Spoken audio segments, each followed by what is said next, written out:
सुखनासोपदेश का कथानक हम लोग वहां तक देख चुके थे जब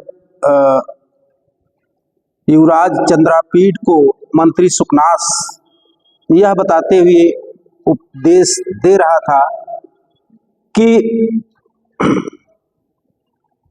बिरले ही आप जैसे राजाओं के लिए या युवराजों के लिए उपदेशक होते हैं। इसके बाद आगे की कथा हम लोग देखेंगे।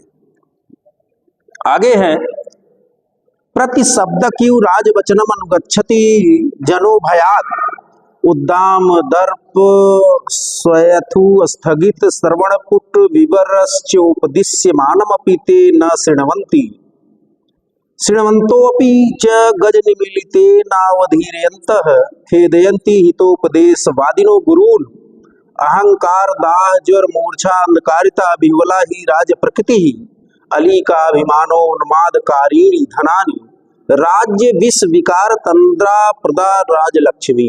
इतना देख लीजिए, फिर आगे हम लोग बढ़ते हैं। जब कहता है कि आप जैसे युवराजों के लिए या आप जैसे जो है राजाओं के लिए बिरले लोग ही उपदेशक होते हैं। आगे फिर कह रहा है कि प्रतिशब्दक्यु राजवचनम अनुगच्छति जनो भयात्। जनः लोग भयात् का अर्थ है भय के कारण। जनता, जनः जन शब्द नित्य पुल्लिंग होता है जो है, तो जनः भयात् है। लोग भयात् का अर्थ है भय से या भय के कारण प्रतिशब्दक्यु राजवचनम अनुगच्छति। प्रतिशब्दक्यु, प्रतिशब्द का किम, प्रतिशब्द का प्रतिध्वनि, प्रतिध्वनि की भांति राजवचनम राजाओं के आदेश को, राजा की आज्ञा को अनुगच्छति का अर्थ है अनुसरण करते हैं। तो लोग कह रहा है कि लोग आगे उपदेश देते हुए कह रहा है चंद्रापीठ को सुखनास मंत्री कि लोग भय के कारण राजवचनम राजा के आदेश को प्रतिशब्दक यु का अर्थ प्रतिध्वनि की भांति, प्रतिध्वनि के यु समान भांति अनुगच्छति का अर्थ है अनुसरण करते हैं। प्रतिध्वनि की भांति अनुसरण करने का क्या तात्पर्य है? जैसे कोई बहुत बड़ा हाल हो या कुआं, बहुत गहरा कुआं हो, उसमें जब आप कुछ आवाज करते हैं तो क्या होता है? प्रतिध्वनि होती है। जैसे इस हाल में जो है आप अगर बोलेंगे तो जो भी बोलेंगे तो उसकी प्रतिध्वनि आती है। तो जैसे राजा जो कहता है, जो भी आदेश देता है, चाहे वो जो भी, चाहे उचित हो या अनुचित हो, लोग डर के कारण जो है उसी आदेश का प्रतिध्वनि के अनुसार जो है अनुपालन करते हैं। कोई उसका विरोध करने का साहस, कोई उसको सुधारने का साहस नहीं करता। तो वही चीज कह रहे हैं कि प्रतिशब्दक्यु राजवचनम अनुगच्छति जनो भयात्। जन लोग राजवचनम राजाज्ञा को, राजा के आदेश को प्रतिशब्दक्यु का अर्थ प्रतिध्वनि की भांति अनुगच्छति का अर्थ है अनुसरण करते हैं। कोई उसको जो हम मना नहीं करता। इसलिए फिर आगे कह रहे हैं कि उद्याम दर्प स्वयथु स्थगित श्रवण पुट विवरस्य उपदिश्य मानामपि ते न शृण्वन्ति। कह रहे हैं कि उद्याम दर्प स्वयथु स्थगित श्रवण पुट विवरस्य उपदिश्य मानमपि ते न शृण्वन्ति। आगे कह रहा है वो कि उद्याम का अर्थ होता है उत्कट, अत्यधिक बढ़े हुए। उद्याम का अर्थ है उत्कट अथवा बढ़े हुए। दर्प का और अर्थ होता है अभिमान। अत्यधिक उत्कट अभिमान के कारण स्वयथु, स्वयथु का अर्थ है सूजा हुआ, फूल जाना, सूजन आ जाना। स्वयथु का अर्थ है सोथ यानी फूल जाना। तो अत्यधिक अभिमान के कारण, स्वयथु का अर्थ है फूले होने के कारण, स्थगित का अर्थ है रुक गया है जिसके, श्रवण पुट विवरह, श्रवण का अर्थ है कानों के, पुट युगल का, विवरह का अर्थ है छेद। कानों में जैसे सूजन आ जाए तो छेद क्या हो जाए? बंद हो जाए। और किस किस के कारण? उद्याम दर्प स्वयथु स्थगित श्रवण पुट विवरह।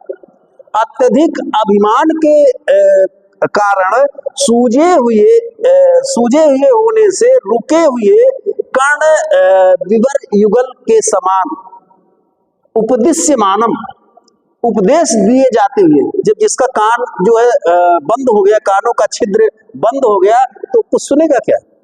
नहीं सुन सकता। तो वही कह रहे हैं कि उद्याम दर्प स्वयतु अस्थगित श्रवण पुट विवरस्य उपदिश्यमानम अपि ते न शृण्वन्ति। वे राजा लोग जो है उद्याम दर्प का अर्थ है अत्यधिक उत्कट बढ़े हुए अभिमान के कारण, स्वयत्व का अर्थ है सूजे होने से, स्थगित श्रवण पुट विवरः रुधे हुए या रुके हुए कानों के विवर, कानों के छेद के कारण, कानों के विवर के कारण, विवर युगल के कारण, उपदिश्यमानम अपि उपदेश दिए जाने पर भी न शृण्वन्ति नहीं सुनते। वे राजा लोग जैसे लगता है कि अभिमान इतना भर जाता है राजाओं में कि जो है जैसे लगता है कि उनके कानों का उस अभिमान के कारण कानों के छेद का विवर छिद्र जो है वो क्या हो गया, सूज गया और बंद हो गया। और उनको अगर उपदेश दिया जाए तो जिसके कानों का छेद बंद हो गया तो क्या सुनेगा? तो उस अभिमान के कारण, अभिमान इससे इतना भर जाते हैं कि जैसे लगता है कि कानों का छेद उनका बंद हो गया हो और उपदेश दिए जाने पर भी नहीं सुनते हैं। तो वही बात समझा रहा है, वही बात कह रहा है कि उद्याम दर्प स्वयं अस्थगित श्रवण पुट विवरश्च उपदिश्यमानम अपि ते न शृण्वन्ति। ते राजाना, वे राजागण, वे राजा लोग जो है उद्याम दर्प स्वयं अत्यधिक उत्कट, दर्प का अर्थ है अभिमान से, स्वयं का अर्थ है सूजे हुए होने से, स्थगित श्रवण पुट विवरः, स्थगित का अर्थ है रुक गया है या बंद हो गया है, श्रवण पुट का अर्थ श्रवण युगल, कान युगल का, विवर का अर्थ है छिद्र जिसका, ऐसे वे राजा लोग उपदिश्यमानम अपि उपदेश दिए जाने पर भी, कोई उनको उपदेशित भी करे तो न शृण्वन्ति सुनते ही नहीं, क्योंकि अभिमान से वे भर गए हैं, घमंड से वे राजा लोग भर जाते हैं। और कह रहे हैं कि शृण्वन्तो अपि च गज निमीलिते नावधीर्यन्तः खेदयन्ति हितोपदेश दायिनो गुरून्। कह रहे हैं कि शृण्वन्तो अपि, अगर वे सुनते भी हैं, मान लीजिए कहीं थोड़ा बहुत छेद रह गया, अभिमान थोड़ा कम है, तो कह रहे हैं कि शृण्वन्तो अपि, घमंड कम हुआ तो थोड़ा बहुत सुनते भी है, कह रहे शृण्वन्तो अपि, और सुने जाने पर और सुने जाने पर भी, अगर कुछ सुनते भी है तो गज निमीलिते नावधीर्यन्तः, गज निमीलिते नावधीर्यन्तः, जैसे गज निमीलित का अर्थ होता है आंखों का झपकना, आंखों का बंद करना, निमीलन। तो कारण कि गज निमीलिते नावधीर्यन्तः, जैसे हाथी आंख बंद करके किसी की बात नहीं सुनती, झूमती रहती है। तो कह रहे हैं कि शृण्वन्तो अपि च, और वे सुनते भी हैं, तो गज निमीलितेन, मानो हाथी के आंख, जैसे हाथी आंख बंद करता है उस तरह से, तो मानो हाथी के बंद किए हुए आंख के तुल्य, ना अवधीर्यन्तः,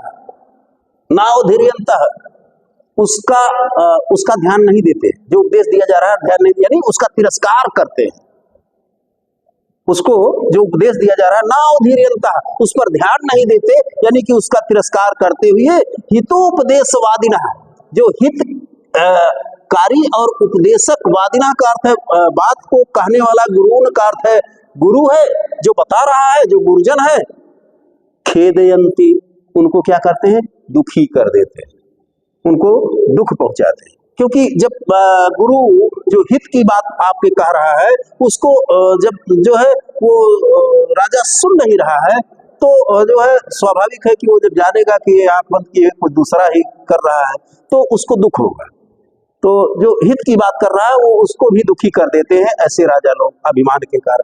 तो कह रहे हैं कि शृण्वन्तो अपि च, और सुनने पर भी गज निमीलितेन, हाथी के आंख बंद किए हुए की तुल्य, नावधीर्यन्तः, तिरस्कार करते हुए, उसको ध्यान न देते हुए, हितोपदेशवादिनः गुरून्, हित की बात को उपदेशित करने वाले, हित की बात को बताने वाले ऐसे गुरुओं को खेदयन्ति, दुखी कर देते। आगे फिर कह रहे हैं कि अहंकार दाह ज्वर मूर्छा अंधकारिता विह्वला ही राज प्रकृति ही, निश्चय ही राज प्रकृति का अर्थ है राजाओं का स्वभाव। कह रहे कि निश्चय ही राज प्रकृति का अर्थ है राजाओं का स्वभाव। अहंकार दाह ज्वर मूर्छा अंधकारिता विह्वला, अहंकार का अर्थ है अहंकार के कारण, घमंड के कारण दाह ज्वर, जलाने वाले ज्वर का अर्थ है बुखार की भांति। जैसे किसी के शरीर में बुखार आ जाए और छूते ही लगे कि जल जाएगा, तो इतना दाहकता जिसमें अधिक हो, तो अहंकार रूपी बुखार की दाहकता से उत्पन्न, और जिसको इतना बुखार हो जाता है वो मूर्छा में आ जाता है। आता है नहीं आता है? तो मूर्छा का अर्थ हो गया बिल्कुल जो है अज्ञानता की स्थिति आ जाए, कुछ सद असद, अच्छा बुरा कुछ समझ ही ना पाए। तो अहंकार, दाह ज्वर, मूर्छा, अंधकारिता का अर्थ है, अंधकारिता का अर्थ है जो जब मूर्छा आ गई तो अविवेकीता आ गई कि नहीं आ गई। अंधकारिता जैसे आंखों के आगे क्या हो गया, अंधकार आ गया। जब मूर्छा आ जाती है तो अंधकार होता है कि नहीं होता है, कुछ पता ही नहीं क्या हो। तो कह रहे कि अहंकार, दाह ज्वर, मूर्छा, अंधकारिता, अहंकार रूपी बुखार की दाहकता से उत्पन्न मूर्छा, और अंधकारिता, अंधकारिता का अर्थ हो गया और उससे जो है अंधकारिता यानी कि अचेतनता, जैसे जो है खोया खोया सा हो जाना, बिल्कुल कुछ जान ही न पाना। अचेतनता के कारण ही निश्चय ही राज प्रकृति, राजाओं का स्वभाव क्या होता है, बिह्वला। बिह्वला का अर्थ होता है कि अत्यंत बेचैन करने वाला, व्यग्र करने वाला होता है।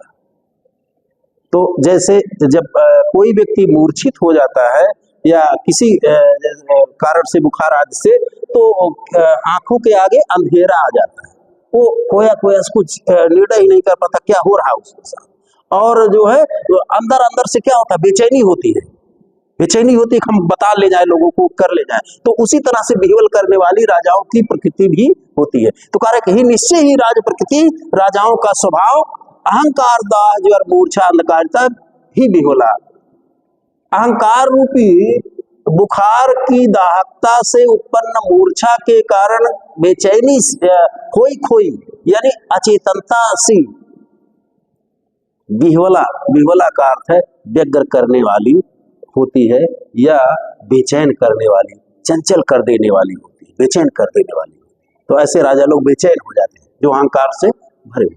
फिर कह रहे कि अली का अभिमानो उन्माद कारिणी धनानी, और कहते हैं कि क्योंकि राजा है तो स्वाभाविक है कि उसके पास धन होगा, और धनानी, उनके धन, राजाओं के पास जो धन है वो क्या करता है, अलीक, अलीक का अर्थ होता है व्यर्थ, अलीक का अर्थ है व्यर्थ, अभिमान का अर्थ है अभिमान उत्पन्न करने वाला, और उनके पास का धन, अलीक अभिमान, उन्मादकारिणी, उन्मादकारिणी का अर्थ हो गया कि जो उन्माद कहते हैं पागलपन को, अभिमान इतना बढ़ जाए कि आदमी पागल जैसा आचरण करने लगे, पागलपन हो जाए, उन्माद, उन्मत्तता।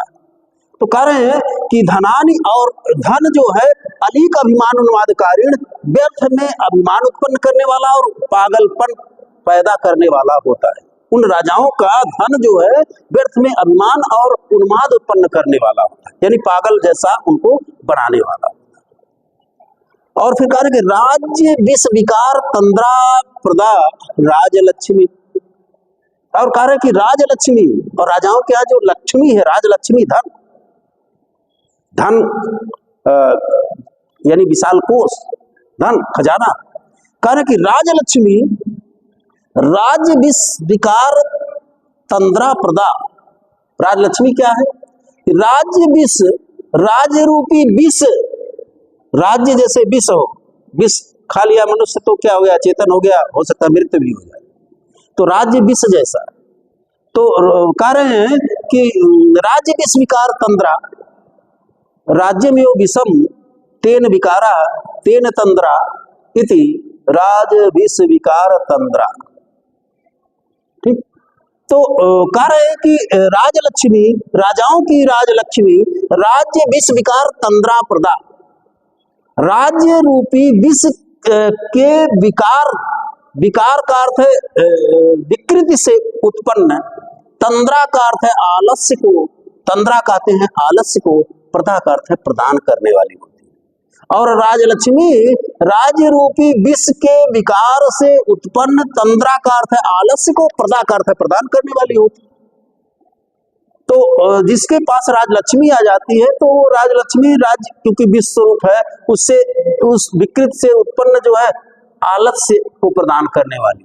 जिसके पास धन होता है उसके पास फिर तमाम नौकर चाकर आदि बढ़ने लगते, अपना काम भी वो स्वयं नहीं करता, आलस्य आ जाता है। तो राजलक्ष्मी क्या करती है, उस व्यक्ति में या राजा में आलस्य को उत्पन्न करने वाली हो जाती है। तो वही बातें कह रहे हैं कि राज्य विस्विकार तंद्रा प्रदा राजलक्ष्मी, राज रूपी विष की विकृत से उत्पन्न आलस्य को प्रदान करने वाली राजलक्ष्मी होती है। आगे फिर देखिए,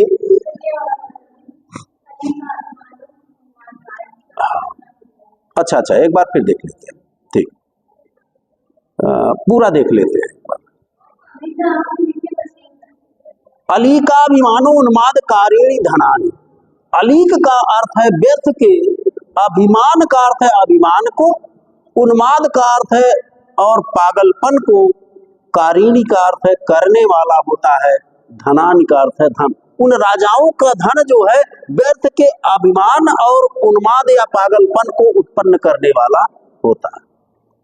फिर जो है आगे फिर देखते हैं, देखिए आगे कह रहे हैं उपदेश के क्रम में जो है अपनी बात को बढ़ाते हुए सुखनास कह रहे हैं चंद्रापीठ से, युवराज चंद्रापीठ से कह रहे हैं, आलोकयति तावत कल्याण अभिनिवेशो लक्ष्मी में प्रथमम इयम ही सुभट खड्ग मंडलोत्पल बन विभ्रम भ्रमरी लक्ष्मी क्षीर सागरात पारिजात पल्लवे बेव रागम इंदु सकलाद एकांत वक्रताम उच्च स्रवसश्चंचलताम कालकूटान मोहन शक्ति मदिराया मदम कौस्तुभ मणेर नैष्ठुर्यम इत्येतानि सहवास परिचय वसाद गिरह विनोद चिह्नानि गृहीतोदगता न हे एवं विधम परिचितम इह जगत किंचित अस्ति यथेयम अनार्या।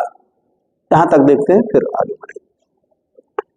अब कहा कि राजलक्ष्मी राज रूपी विष की विकृति से उत्पन्न आलस्य को देने वाली है। राजलक्ष्मी की बात आ गई, लक्ष्मी की बात आ गई, धन की बात आ गई, वही कह रहा है। तो सबसे पहले लक्ष्मी का ही, क्योंकि राजा का धन से लक्ष्मी से सीधा संबंध होता है, राज्य संचालन में अर्थ की आवश्यकता होती है। तो सबसे पहले युवराज को लक्ष्मी से, लक्ष्मी के आचरण से, लक्ष्मी के व्यवहार से परिचित कराना चाह रहा है।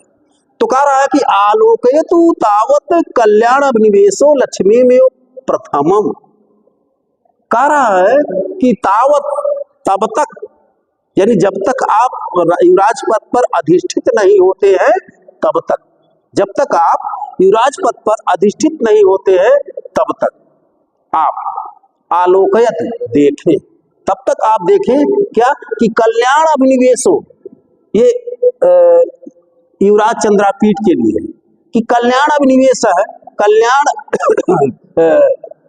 को चाहने वाले, कल्याण को चाहने वाले, हाँ, कल्याण को चाहने वाले राजा सदैव अपने राज्य और अपनी प्रजा का ही मंगल चाहता है। तो कल्याण अभिनिवेशो, कल्याण के प्रति अभिनिवेशा किम अभिनिवेशा इति अनुराग है। तो कल्याण अभिनिवेशो यानी कल्याण में अनुराग रखने वाले आप, कल्याण में, कल्याण अभिनिवेशों का अर्थ हो गया कि कल्याण में अनुराग रखने वाले आप लक्ष्मी में हो, लक्ष्मी में हो, इस लक्ष्मी को हुई, राजलक्ष्मी को हुई प्रथमम आलोकयतु, सबसे पहले देख ले। कह रहा है कि कल्याण के प्रति अनुराग रखने वाले आप, कल्याण के प्रति प्रेम रखने वाले आप सबसे पहले लक्ष्मी को ही देख ले, आप पहले लक्ष्मी को ही देखें। कह रहा है कि इयम ही सुभट खड्ग मंडलोत्पल बन विभ्रम भ्रमरी लक्ष्मी क्षीर सागरात पारिजात पल्लवेभ्यो रागम इंदु सकलाद एकांत वक्रताम। तो इयम ही, यह लक्ष्मी ही, निश्चय ही, इयम इयम इयम इति विशेषण लक्ष्मी, तो ही निश्चय ही, इयम यह लक्ष्मी सुभट खड्ग मंडलोत्पल बन विभ्रम भ्रमरी। सुभट का अर्थ है योद्धा, जो वीर योद्धा, वीर योद्धाओं के खड्ग का अर्थ है तलवार के, मंडल का अर्थ है समूह रूपी, उत्पल का अर्थ है कमल के, वन का अर्थ है जंगल में, वन में, विभ्रम का अर्थ है घूमने वाली, भ्रमरी का अर्थ है भ्रमरी के तुल्य है, भौरा, ऐसे भ्रमरी के तुल्य है। तो यम लक्ष्मी या लक्ष्मी निश्चय ही सुभट खड्ग मंडलोत्पल वन विभ्रम भ्रमरी, वीर योद्धाओं के तलवार समूह रूपी कमल वन में घूमने वाली, विभ्रम करने वाली, घूमने वाली भ्रमरी के तुल्य यम लक्ष्मी, यह लक्ष्मी ही निश्चय ही क्षीर सागरात, क्षीर सागरात का अर्थ है क्षीर सागर से, क्षीर सागर से, क्योंकि लक्ष्मी की उत्पत्ति स्थली क्या बताई गई है, कहाँ से उत्पन्न हुई है लक्ष्मी, जो है सागर से। समुद्र मंथन जब हुआ था, एक पौराणिक कथ्य है जो है कि पौराणिक परंपरा है कि समुद्र मंथन में अमृत के साथ साथ जो है 14 रत्न निकले थे 14 रत्न निकले थे, जिसमें लक्ष्मी भी थी। और वे रत्न कौन से थे, कभी कभी जो है लोग पूछते हैं इंटरव्यू साक्षात्कार आदि में, तो रत्न थे लक्ष्मी, कौस्तुभ मणि, पारिजातक, पारिजात वृक्ष, और सुरा धनवंतरी चंद्रमा, सुरा धनवंतरी चंद्रमा। एक श्लोक है जो है लक्ष्मी कौस्तुभ पारिजातक सुरा धनवंतरी चंद्रमा, गावो काम दुधा सुरेश्वर गजो रंभादि देवांगना, अश्व सप्तमुखो विष हरिधनु शंखो अमृत चांबुदे, रत्नानि चतुर्दश प्रतिदिनम कुर्या सदा मंगलम। ये श्लोक है। और अगर और आसानी से इसको याद करना चाहे कि 14 रत्न कौन कौन से थे, तो देखिए श्री मणि रंभा वारुणी अमीय शंख गजराज, धनवंतरी धनु धेनु शशि कल्पद्रुम विषबाज।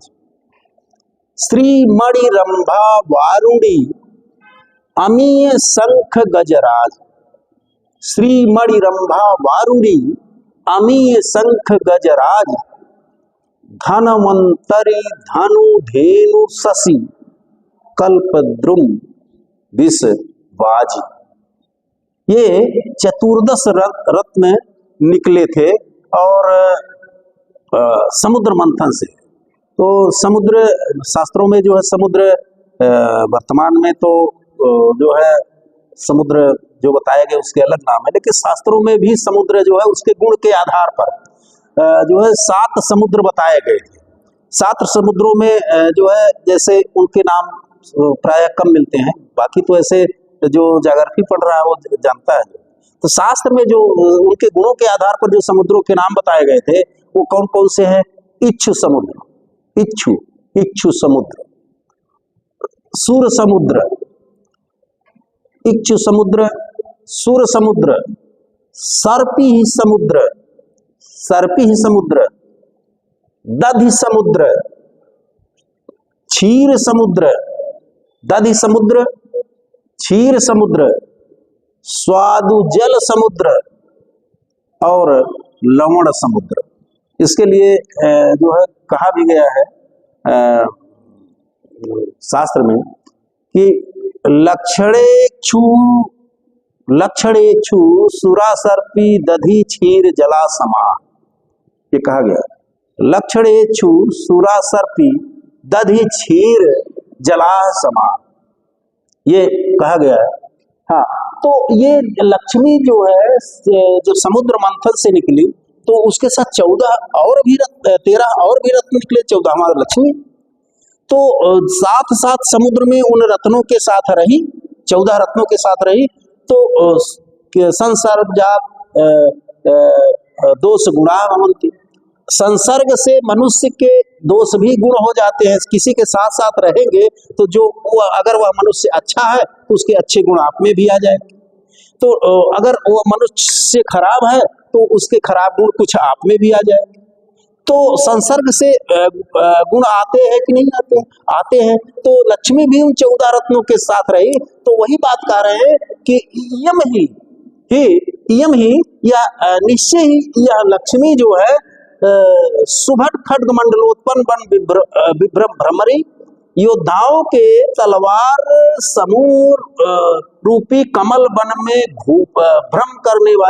भ्रमण करने वाली भ्रमरी के तुल्य इयम ही लक्ष्मी या लक्ष्मी क्षीर सागर से पारिजात पल्लवेभ्यो जो पारिजात का वृक्ष निकला था उसके पल्लवों से पल्लव का अर्थ होता पत्ता, पारिजात पल्लवेभ्य, पारिजात के पल्लवों से रागम, अगर पारिजात इस रागम का 2 अर्थ हो जाएगा। रागम पारिजात पल्लव के साथ लिया जाएगा तो लालिमा। पल्लव कैसा होता है? नवीन पल्लव कैसा होता है? लाल होता है। नहीं, वृक्षों में जब पल्लव आते हैं तो कैसे होते हैं? शुरू में लाल होते हैं कि नहीं होते? तो राग यानी लालिमा। और जो है अगर लक्ष्मी के धन के संदर्भ में लिया जाएगा, पारिजात पल्लव संदर्भ में हो गया लालिमा। और अगर लक्ष्मी के लिए लिया जा रहा है राग का अर्थ तो अनुराग, प्रेम, धन, लक्ष्मी के प्रति प्रेम होता सबका कि नहीं होता है? सबका प्रेम होता है लक्ष्मी के प्रति। तो कह रहे हैं कि इयम ही निश्चय ही यह लक्ष्मी सुभट खड्ग मंडलोत्पल बन विभ्रम भ्रमरी, योद्धाओं के तलवार समूह रूपी कमल वन में भ्रमण करने वाली भ्रमरी के तुल्य इयम ही लक्ष्मी या लक्ष्मी निश्चय ही क्षीर सागर से पारिजात पल्लवेभ्य, पारिजात के पल्लवों से रागम, लालिमा अथवा अनुराग, प्रेम, लक्ष्मी के संदर्भ में प्रेम। तो क्योंकि पारिजात के साथ रही है तो उसकी लालिमा अथवा अनुराग या प्रेम, धन, लक्ष्मी के संदर्भ में प्रेम को। और इंदु सकलाद एकांत वक्रताम, इंदु सकलाद चंद्रमा भी समुद्र मंथन से निकला था।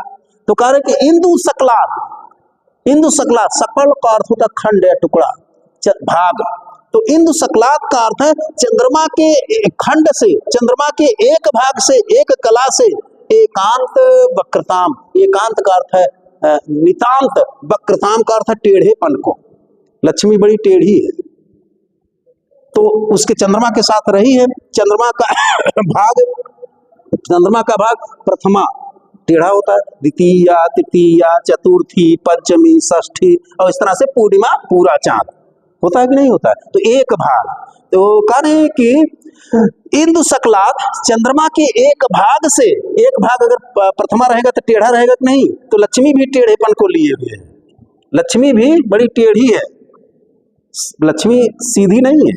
तो कह रहे हैं कि इंदु सकलाद चंद्रमा के एक भाग से, एक कला से एकांत वक्रताम, अत्यंत कुटिलता को, टेढ़ेपन को ले लिया है। लक्ष्मी के संदर्भ में टेढ़ापन, वक्रताम जो है अत्यंत जो है टेढ़ापन, वक्रता चंद्रमा के संदर्भ में। तो इयम ही लक्ष्मी सब में जुड़ा हुआ है कि यह लक्ष्मी इंदु सकलाद एकांत वक्रताम, चंद्रमा के एक भाग से या चंद्रमा के एक कला से अत्यंत कुटिलता को, टेढ़ेपन को लक्ष्मी। तो लक्ष्मी चंद्रमा के साथ भी रही है तो उससे क्या ले आई? उसके संसर्ग से टेढ़ापन, कुटिलता, वक्रता ले आई। और कह रहे हैं कि उच्चई स्रवसस चंचलताम, उच्चई स्रवा नामक घोड़ा निकला था समुद्र मंथन से। जो घोड़ा निकला था वो उच्चई स्रवा नामक घोड़ा निकला था जो इंद्र ने ले लिया था। ठीक है। तो उच्चई स्रवसस चंचलताम, और माना जाता है कि जो घोड़ा ज्यादा चंचल होता है वो घोड़ा सबसे अच्छा माना जाता है। घोड़ा अगर जो बंधा हुआ है अस्तबल में, वो अगर एक जगह स्थिर खड़ा नहीं है, हमेशा इधर उधर कर रहा है, सबसे अच्छा घोड़ा नहीं होता। तो चंचलता उसमें होती है। तो उच्चई स्रवा घोड़ा जो समुद्र मंथन से निकला था वो श्रेष्ठ घोड़ा था, तो उसके साथ भी रही लक्ष्मी। तो उच्चई स्रवसस चंचलताम, उच्चई स्रवा नामक घोड़े से यह लक्ष्मी चंचलता को ले आई, चंचलता को ले ली। उच्चई स्रवसस चंचलताम, उच्चई स्रवा नामक घोड़े से चंचलता को ले आई। लक्ष्मी किसी के पास अस्थायी रूप से रुक करके रहती है क्या? बड़ी चंचल है, कभी इसके यहाँ कभी उसके यहाँ, कभी उसके यहाँ कभी इसके जेब कभी उसके जेब। तो चंचल है कि नहीं? तो कह रहा है कि उच्चै स्रवस चंचलता, उच्चै स्रवा नामक घोड़े से चंचलता को कालकूटान मोहन शक्ति। फिर कह रहा कालकूटान, कालकूट विष भी निकला था। कालकूट जो विष निकला था उसका नाम, समुद्र मंथन में जो विष निकला था उसका नाम कालकूट था।